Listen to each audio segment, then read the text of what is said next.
This is the story of a unique and terrifying book.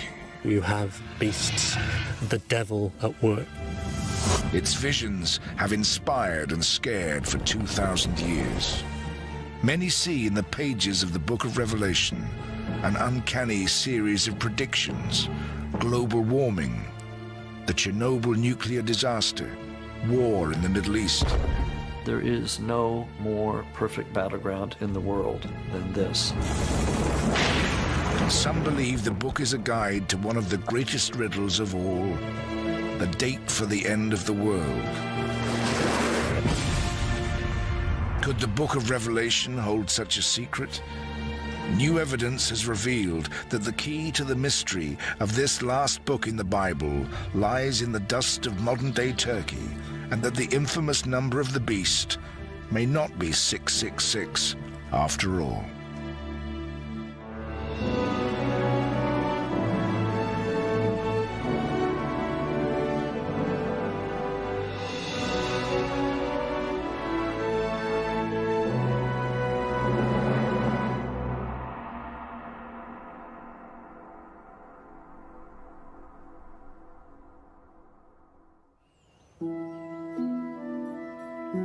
To understand Revelation, we need to know who wrote it and where. Approximately 60 years after the death of Jesus, a collection of scrolls was delivered to the small Christian community in Ephesus in Asia Minor, modern-day Turkey.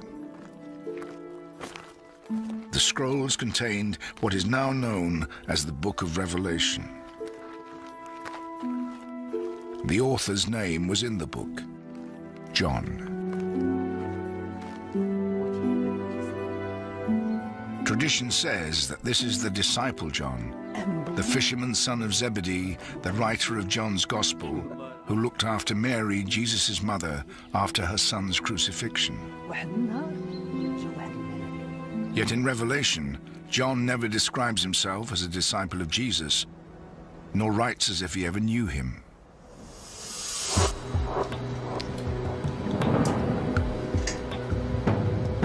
Now, new scientific methods can help resolve the question of who the author really was.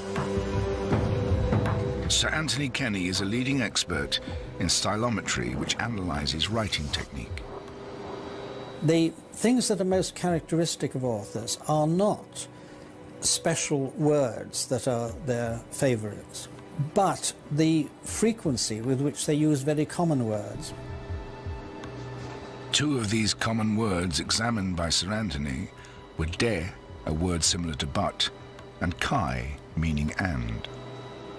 The word and is twice as frequent in the Book of Revelation as it is in any other book of the New Testament, whereas the Gospel of John is not particularly fond of and, its use is less than average. On the other hand, the Greek word de, which is very frequent in any other Greek text I've ever met, occurs only 7 times in the whole of the Book of Revelation. Sir Anthony carried out 99 similar tests on Revelation and John's Gospel. His results were conclusive. I could, by using a simple statistical technique, put together these 99 tests into a particular way of discriminating between texts, and it was at the outcome of that that I saw that the fourth Gospel and the Book of Revelation were right apart.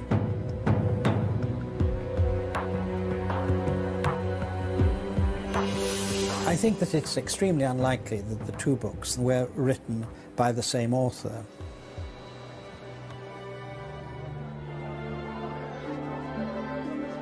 So the case for John the disciple writing the Book of Revelation doesn't seem a strong one.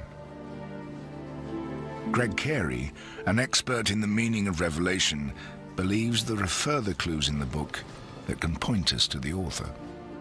John addresses his audience in such a direct way.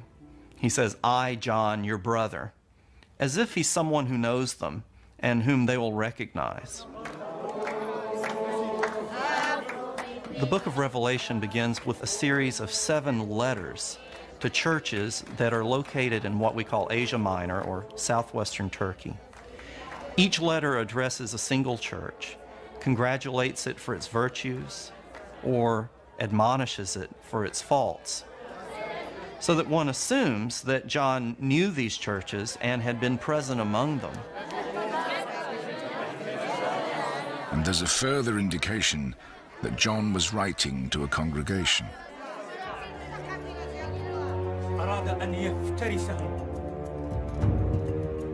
John's Apocalypse, which means Revelation, describes colorful visions of angels and monsters. The letter, likely to have been dictated to a scribe, is clearly no routine correspondence to a Christian church. John has something important to say, and he uses his audience's imagination to help get his point across.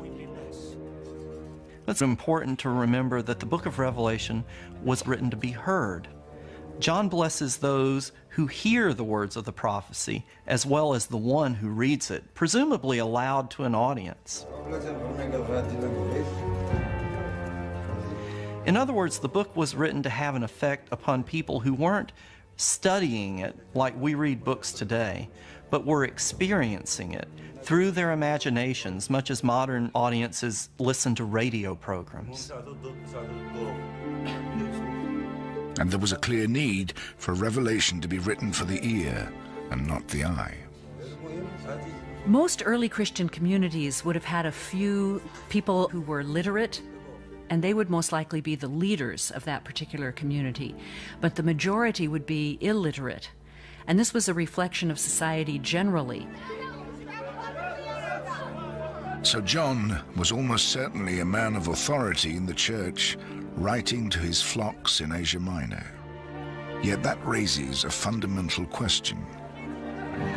7-headed demons, 4 terrifying horsemen are unusual images, even by first-century standards. What made John draw on such fearsome images to convey his message?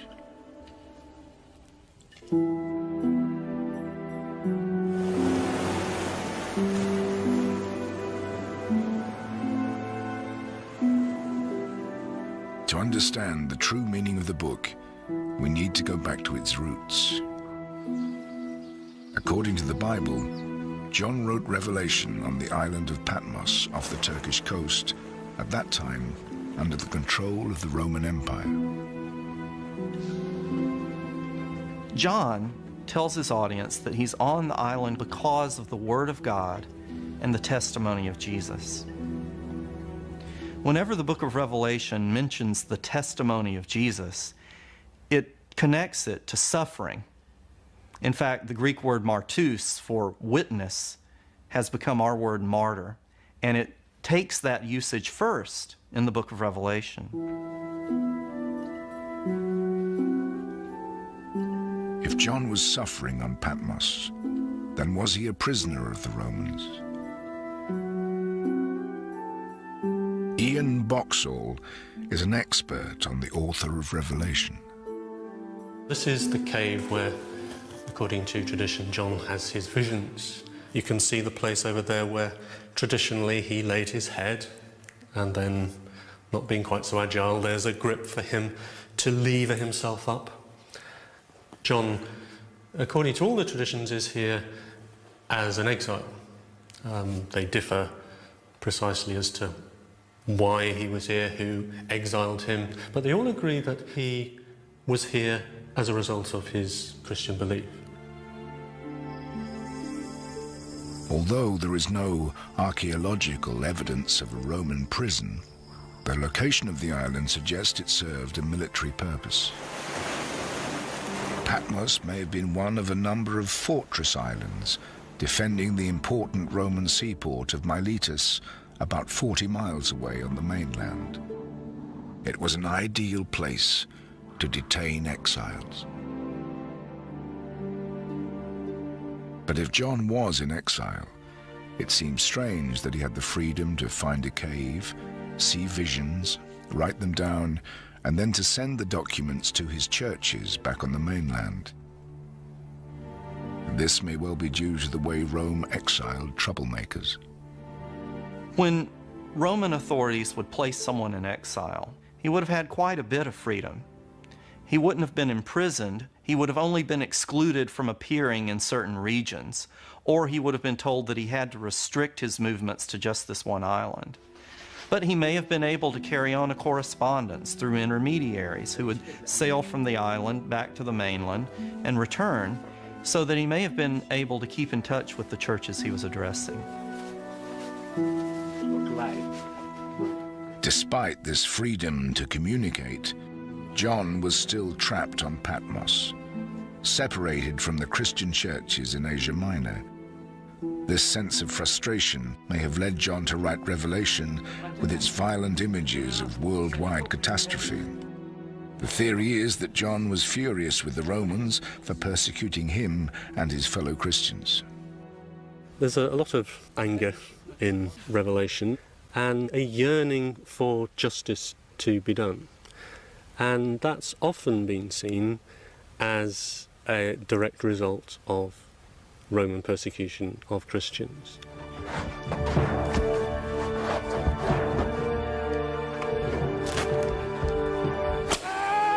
On the face of it, John had every reason to be angry.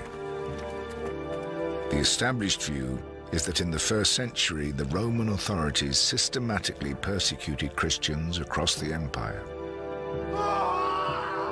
It was believed that the violence started about 20 years before Revelation was written, under the reign of the Emperor Nero in AD 64. Tradition has it that Nero blamed the Christians for the tragic and catastrophic fire that devastated the city in that year. Some Christians were crucified and used their bodies as torches to light the pathways into the city. It was such a devastating experience that the memories of Nero stayed within early Christian communities. Most academics agree that Nero did persecute Christians, but Revelation probably wasn't written under Nero. It's been dated to around AD 90, in the reign of the Emperor Domitian. And evidence in Revelation itself seems to show that Domitian was far less brutal than Nero. If Revelation had been motivated by the persecution of John's community, then you might expect him to list a host of martyrs by name. In fact, Revelation mentions only one. The book is obsessed with those who have died on account of their testimony to Jesus, numbers them in the thousands. But he only names one, a believer named Antipas who has died on account of his testimony.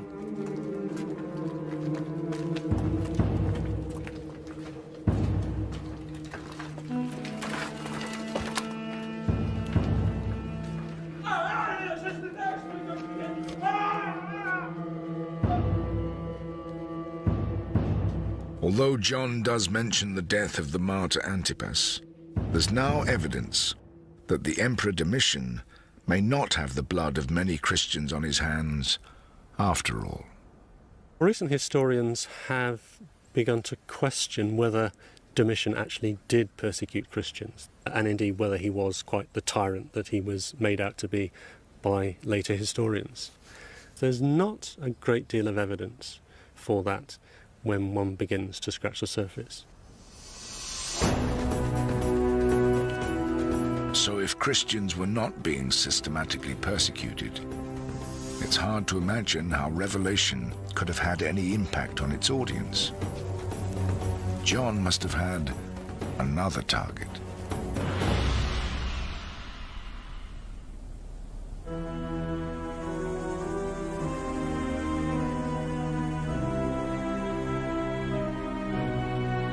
These second-century ruins hold a vital clue as to what drove John to write Revelation and whether the book really does have the key to the end of the world. The ancient city of Pergamum lies 200 miles north of Ephesus in modern-day Turkey, and it was a major political and religious center in the Roman province of Asia Minor. It was also home to one of the fledgling Christian communities who first received the Book of Revelation. But Dan Showalter, an expert in biblical archaeology, believes that Pergamum's pagan temples give the greatest insight into what concerned John. The partially reconstructed remains give us a good idea of what an impressive building this would have been. But it was actually in the courtyard around the temple where most of the activity would have taken place. There would have been sacrifice on an altar in front of the temple. The people would have gathered around, would have sung songs, would have offered prayers and vows. And then when the ceremony was over, they might have been able to take home some meat to help supplement their diet.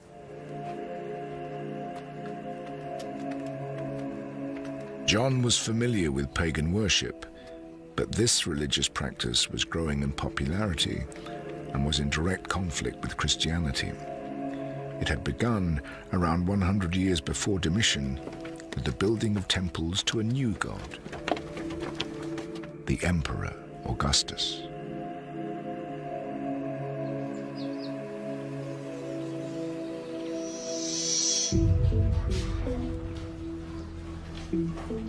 There would have been sacrifices that took place at the imperial temple where people in the city would have gathered and participated in honoring both the presence and power of Rome and the emperor as an individual. This idolatry spread across Asia Minor throughout the 1st century. Every city in the Roman Empire had many temples, but this was one built to worship and give thanks to a living person, an imperial god. And here may lie the key to Revelation. For John, this cult of the emperor would have been a terrible blasphemy. John would have resisted the imperial cult because it stood against the belief in Jesus that he was so interested in promoting. John is a Jewish Christian, and he knows there's only one true God. So he cannot, because of his upbringing, compromise in any way on that basic fact.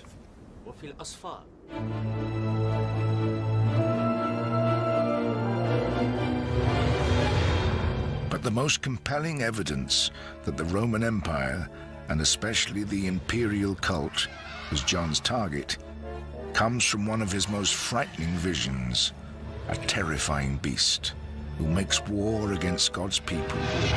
The beast, he writes, demands worship. And this gives the first clue as to what it really represents. Worship of the imperial gods had become extremely popular, to the degree that persons who didn't participate may have been perceived as disloyal. In this strange vision, the beast had not one head, but 7. By John's time, 7 emperors had ruled the empire. John tells us that these are 7 kings or rulers. And though scholars can't agree on which Roman emperors these 7 heads may represent, they seem to represent Roman imperial power. John also associates the beast with 7 hills. And of course, the city of Rome was known then as it is now as the City of 7 Hills.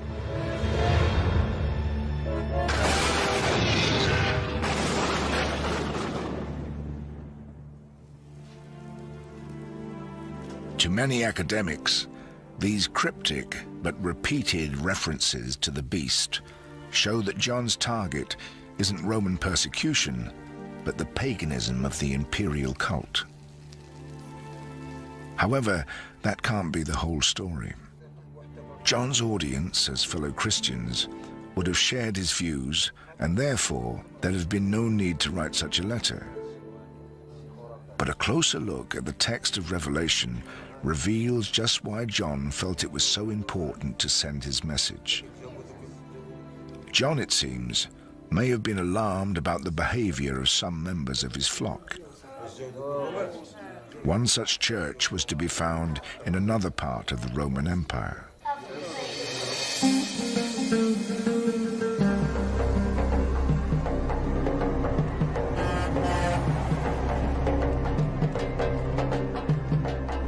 To the south of Pergamum was the ancient city of Ephesus.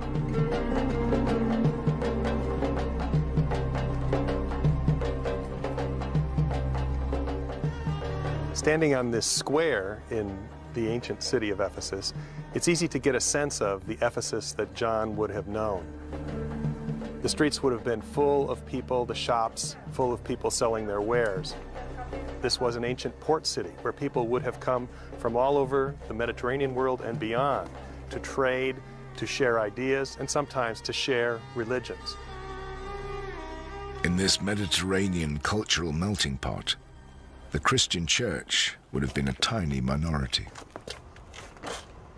A theater like this would hold 25,000 people, and the Christian community, the churches here, would probably account for a very small percentage of that.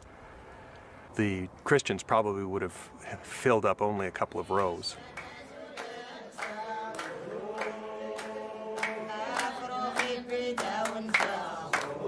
The pressure on these communities was great, especially in a thriving pagan center like Ephesus. Pressure that could weaken the faith of a struggling church. Their neighbors were continually celebrating the various gods who were popular in the region, as well as the imperial gods of Rome, and on occasion even the emperor himself. Symbols of the various deities would be all around them.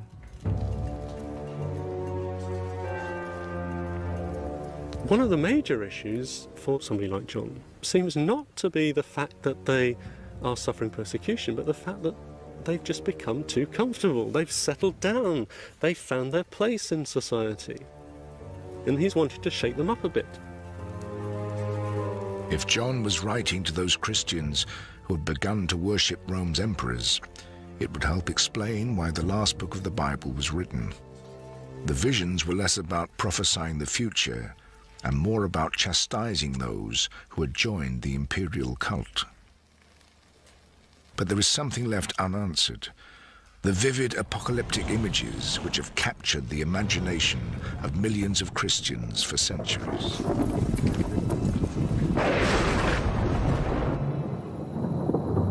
What possible meaning could these visions have had for John's churches? Maybe they had little to do with the cult of the divine emperor and everything to do with the visions of a terrifying future.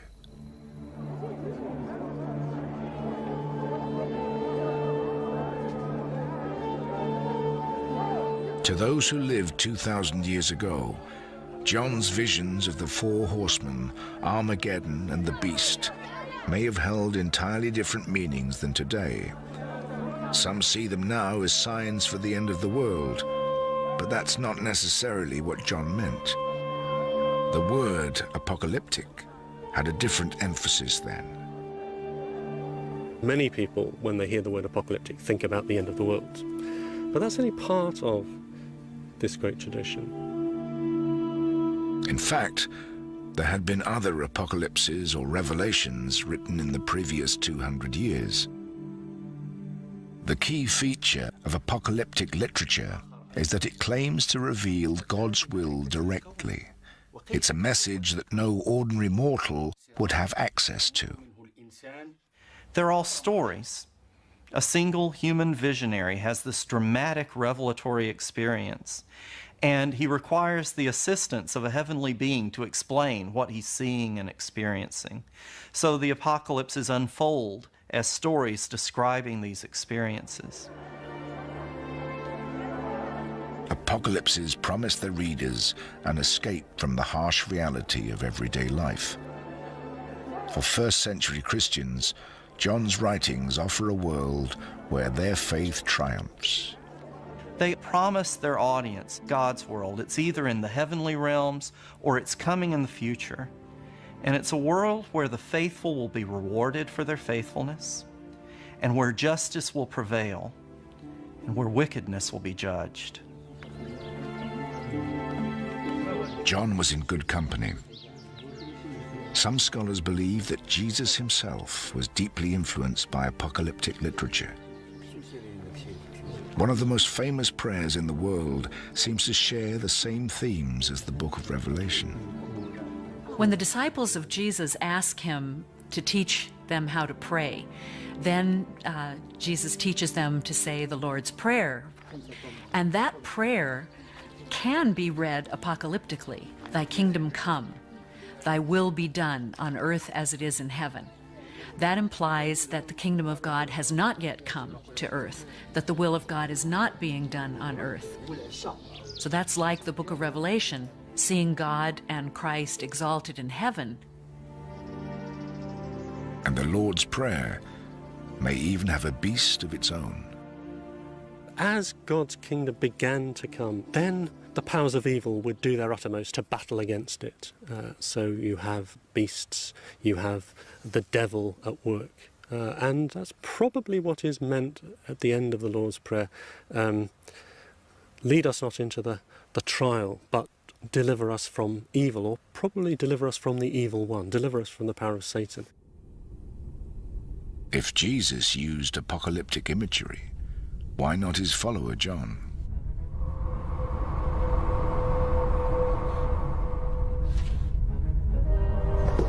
Perhaps this tradition of apocalyptic writing can help decipher some of John's visions, like the infamous 4 horsemen of the apocalypse. These terrifying beings appear first in a text from the Old Testament, the book of the prophet Zechariah.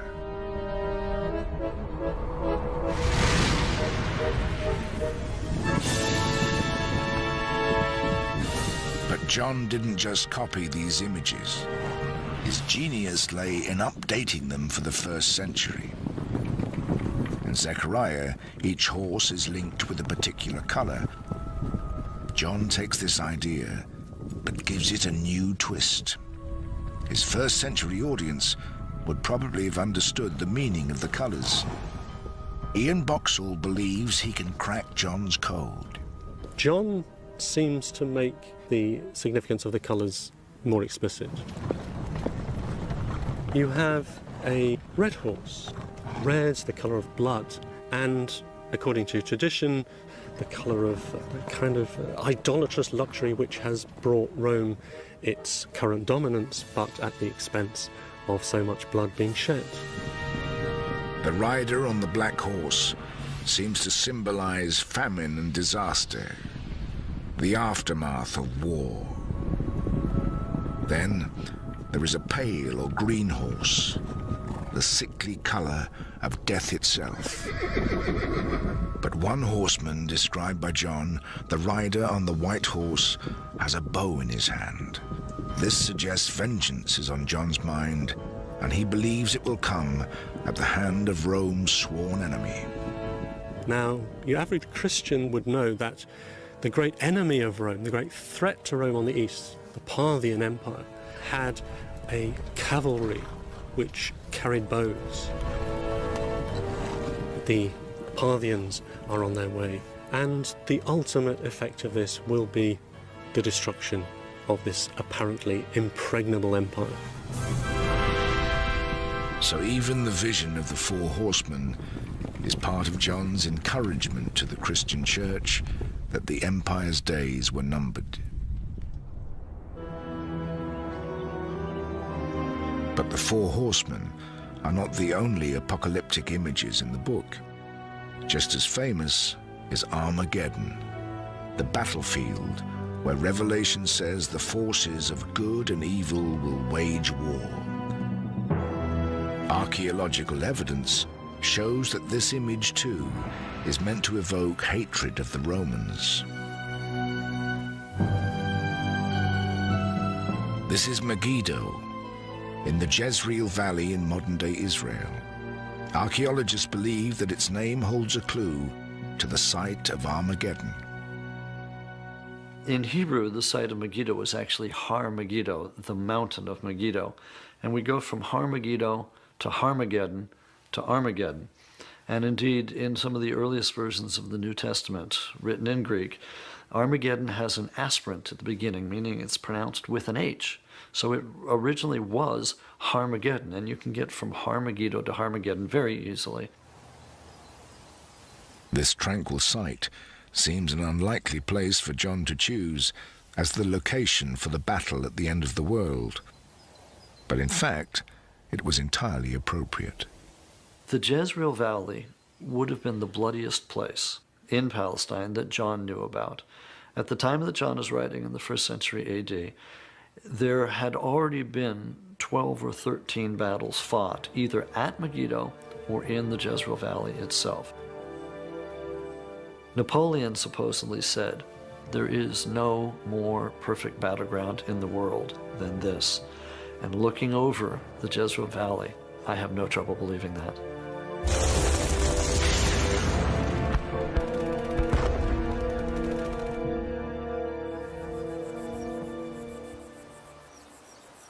Archaeologists believe there's also a very practical reason why John chose Megiddo as his battle site. In his time, it was the base for one of the most brutal armies in the Eastern Mediterranean, the Roman 6th Legion. We know that the Romans located their camp here, the camp for the 6th Legion. They were continuing the job that ancient Megiddo always did throughout history, protecting the area, controlling the pass, controlling the trade routes. The 6th Legion had a nickname that reflected their strength and ruthlessness in battle. They were called the Ironsides. The Ironsides have a particularly nasty reputation amongst Roman legions. They were known for their brutality. They would have used all the known means that we know the Romans did against subduing populations, crucifying them, flaying them alive. They crucified people all the way from the coast to Jerusalem. So where better to place a battle between the forces of good and evil than at the headquarters of an army whose reputation caused fear across the empire? Anybody at that time would have known that the legionnaires were camped here. These were the forces of darkness at Megiddo. John realized that any major battle fought for control of this region or control of the world is going to have to involve Megiddo. It had been so crucial in previous battles. From his point of view, there was no reason to suppose that it wouldn't be crucial in upcoming battles. If John's aim in Revelation is not to predict the end of the world, but to attack the Roman Empire using contemporary events and ancient apocalyptic tradition, then perhaps we can look differently at the most famous prophecy of all. 666, the number of the beast. If the beast means the emperor, then what did John mean by its number? The ancient world loved puzzles.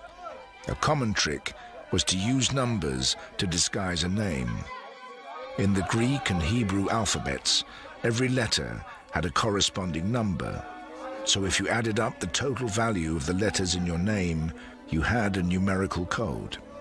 So here's a good example. Anna, written in Greek capitals, which just happen to be the same as ours. Now the number for A, alpha, is 1. And the number for N is 50, so do a bit of simple arithmetic, and you end up with 102 as the number of the name of Anna. Ancient graffiti has survived that suggests this game had a mainly frivolous purpose. There's quite a nice one that was found in Pompeii, written on a wall somewhere.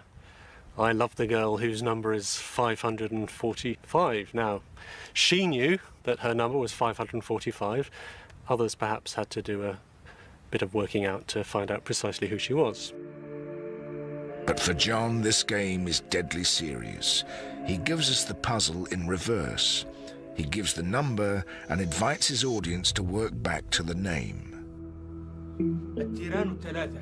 He writes in Revelation, "Let him who is understanding calculate the number of the beast, for it is a human number. Its number is 666. For historians, the answer seems obvious. Now, the best explanation is that John is thinking of the Emperor Nero. And if you write the name Nero Caesar in the Hebrew alphabet, then you end up with this, 52.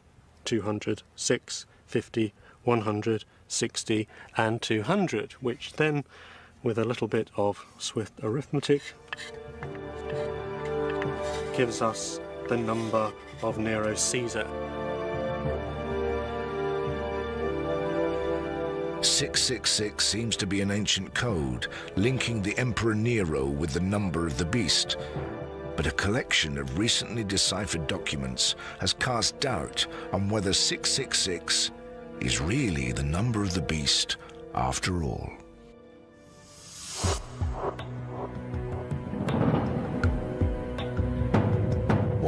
Years ago, a group of British archaeologists digging in the ancient Egyptian city of Oxyrhynchus made a fascinating discovery. Not buried treasure, but waste paper in a rubbish tip 30 feet deep. This vast hoard was brought back to Oxford, where ever since it has been cleaned, catalogued and translated. Then in 1999, a papyrus fragment was identified as a 3rd century extract from the Book of Revelation. Closer examination revealed that the world's most infamous number was not what it seemed. You've got a tiny fragment here. It was written by somebody who was a good scribe, who wrote clearly and he wrote helpfully for people, but he also wrote quite quickly. And it has part of the line which would have read, "Let the person with understanding calculate the number," it would have been somewhere there. And then 3 letters, each standing for a numeral. The letters are Chi, which stands for 600, Iota, like our I, which stands for 10, and stigma at the end is a 6. So the number here, clear as daylight, 616. If the number of the beast is 616, then it doesn't add up to Nero. It suggests that John's real target was someone else altogether. By applying the same rules of the number game, a new hate figure emerges. Another Roman emperor. Caligula was emperor from 37 to 41, and Caligula, in fact, was a nickname. His proper name was Gaius. Now, if we take Gaius Caesar and change it into Greek letters, we get Gaius Caesar. Giving a numerical value to each of the letters of that name, we end up with 284 for Gaius, and for Caesar, 332. So that gives us 616.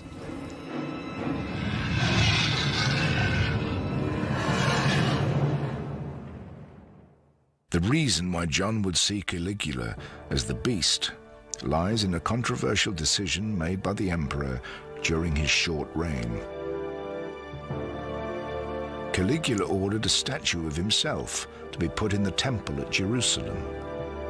This was a blasphemy to the Jews because the temple was dedicated to the worship of their one true God. It's very possible that it would continue to be unacceptable to early Christians with this strong folk memory of a defining act by a Roman emperor which stood up for everything which they found unacceptable in the imperial power.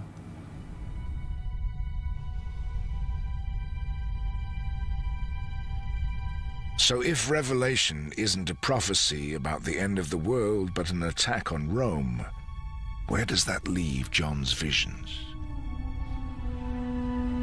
Few scholars deny that John had visions.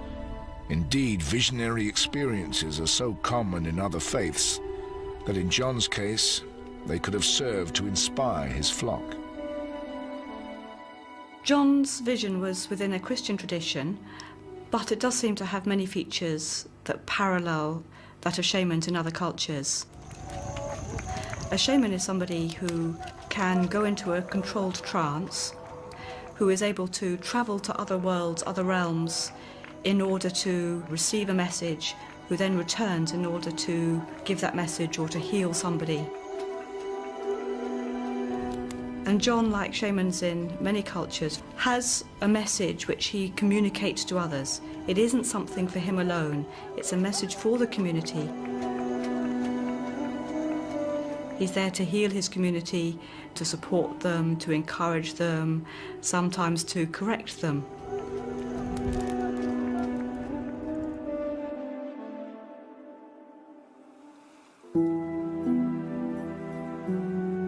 All the available evidence from recent archaeology and history suggests that the Book of Revelation is not a series of prophecies predicting the end of the world. Instead, it is an urgent message for a first-century audience in danger of being seduced by the Roman imperial cult. Rather than seeing John on this island as gazing into the dim and distant future, rather like a clairvoyant gazing into a crystal ball, perhaps we should see John rather as sitting on this island gazing across the sea. The 7 churches are over there. He's got an urgent message for them, and he wants them to hear it. Yet one stubborn question remains about John's prophecies. If Revelation is simply a church leader's attack on decadent first-century Christians, why does John seem to have an uncanny gift of foretelling future events?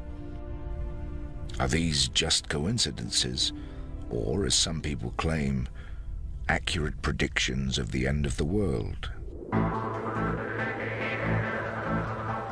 John's list of apparent predictions is impressive. Revelation talks about dramatic climate change, the seas drying up, and unbearable heat. In recent years, scientists, of course, have warned us with increasing urgency about global warming, about the greenhouse effect, with possibilities of increasing levels of skin cancers, with effects of global warming on the water systems of the world. Another apparent prediction talks of the drying up of the river Euphrates to make way for the armies of the Kingdom of the East, who would number 200 million. In recent years, there have been a number of proposals to build dams on the Euphrates River. One of these dams was called the Ataturk Dam. And then during the period when Americans and others were very concerned about Chinese communism, there were studies of the size of the Chinese military, and some estimates ranged as high as 200 million. And I think this was viewed as another example of an uncannily precise prophecy being fulfilled. And perhaps most chilling of all, Revelation talks about a great star called Wormwood, falling from heaven upon the rivers, turning them bitter and killing many people. At Chernobyl in the Ukraine in 1986 occurred a nuclear disaster that's really the worst we've had in world history. The power plant melted down, a wave of radioactivity swept over the area. The local residents died or were seriously affected. In the Ukraine, the word Chernobyl means wormwood. For many people, this is evidence of John's gift of accurate prophecy. If you believe the prophecies, in fact, are delivered by God and that they tell us about future events, if we can interpret them correctly, then all events unfolding in the world take on a particular spiritual significance. But for some scholars, the evidence from history contradicts the idea that John had a gift for prophecy. For 2,000 years, Revelation has been used to set a time for what some see as John's ultimate prophecy, the date for the end of the world. And it's clearly not been right yet. Down through the ages, there have been almost endless examples of people and individuals who've thought they could identify the specific date when the end would come.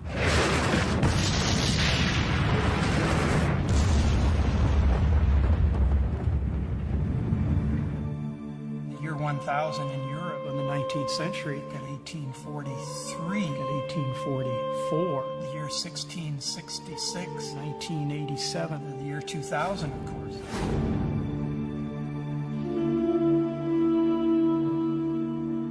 Many scholars believe that John's prophecies were not intended for the 21st century reader at all, but for the first century church. He tells that audience that what he's narrating are the things that are about to happen soon. That claim occurs at the very beginning of the book, in the first verse, and also in the last chapter, so that he believed he was living in the climatic moments of history. I think John would have been surprised that we're talking about his book today.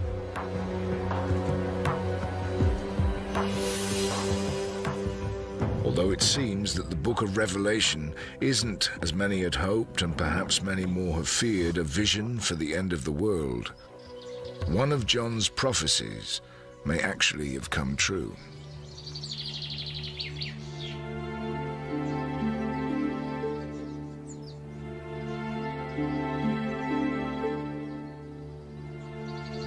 In the ruins of Ephesus, fallen statues were discovered. Statues of the Emperor Augustus and his wife Livia. They had been vandalized. The pagan imperial god had been marked with the sign of the cross.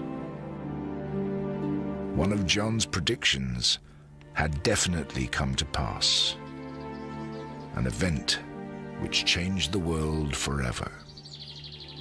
In the early 4th century, the Emperor Constantine decides that this policy of trying to wipe out the church is not going to work, and he declares that Christianity is an official religion within the empire. From that point on, the church continues to grow and develop until by the end of the 4th century, it has become the dominant force within the empire. John's vision that the Roman Empire would fall, the beast would be defeated, and God's church would triumph, did after all come true. The vision provided by the author of Revelation of a fallen Rome, the destruction of all the glorious buildings that we can still see evidence of today, is in some ways a fulfillment of what John expected to happen.